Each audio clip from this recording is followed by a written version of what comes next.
The derelict vessel hung in the darkness of space, like a forgotten monument, its hull scarred by millennia of cosmic radiation and micrometeorite impacts.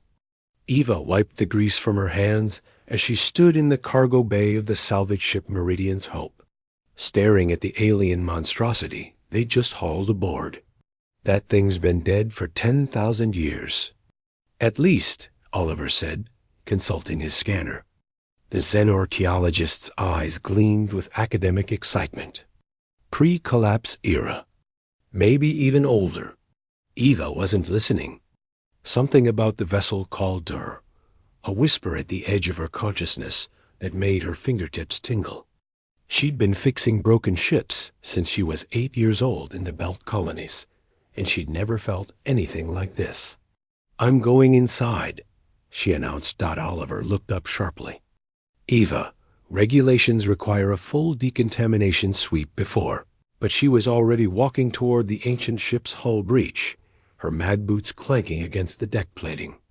The opening looked like a wound that had never healed, twisted metal petals frozen in their moment of trauma. She squeezed through the gap.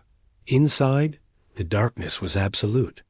Eva activated her helmet lamp, and the beam cut through the void like a knife. The corridor before her was impossibly vast, designed for beings at least 3 times human height.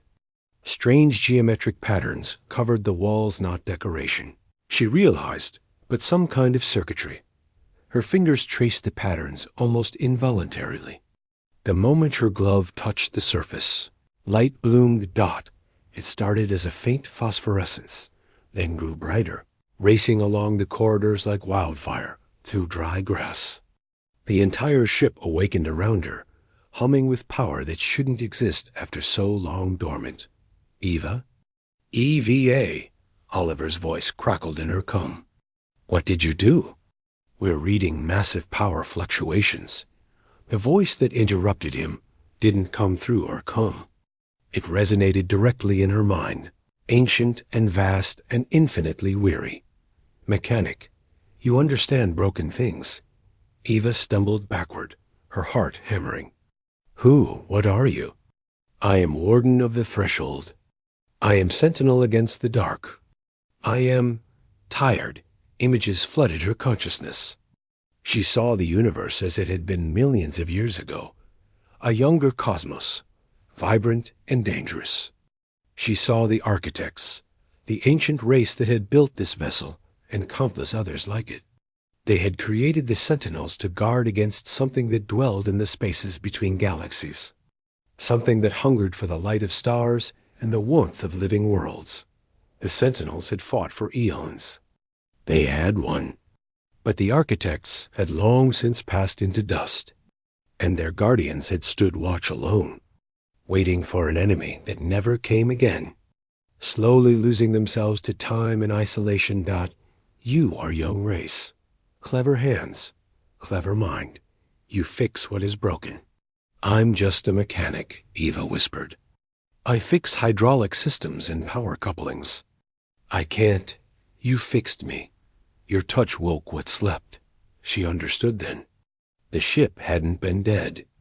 It had been waiting for someone who could see it, not as a relic or a weapon or a treasure, but as a machine that needed care, as something broken that deserved to work again.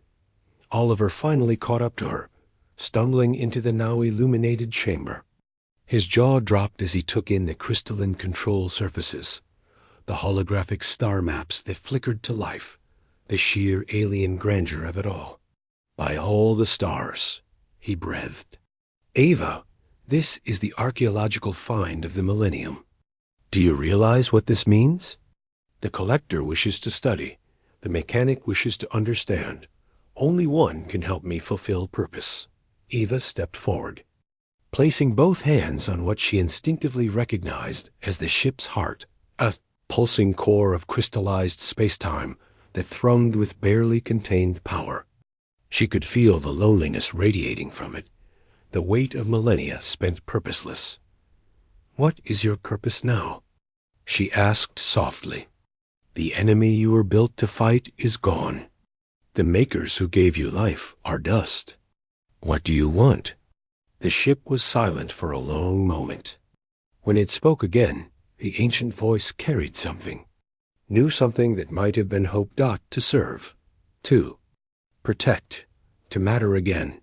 The galaxy still holds. Darkness, pirates, slavers, those who prey upon the weak. Let me stand against them. Let me choose my own vigil. Eva smiled. She understood broken things, yes.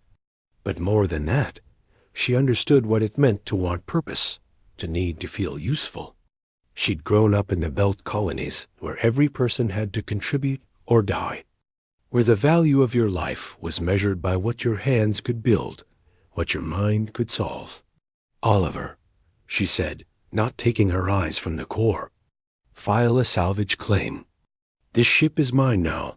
Yours? Eva, you can't just watch me. She felt the ship's approval wash over her like warm sunlight. We're going to rebuild you, old friend. New purpose. New vigil. But this time, you won't stand watch alone. Agreed, Mechanic Eva. Together, we shall be warden of a new threshold. The ancient Sentinel ship, which had once guarded entire galactic arms against extinction-level threats, had chosen a human mechanic with grease under her fingernails and compassion in her heart. Together, they would patrol the space lanes, protecting colony ships and merchant vessels from pirates and worse.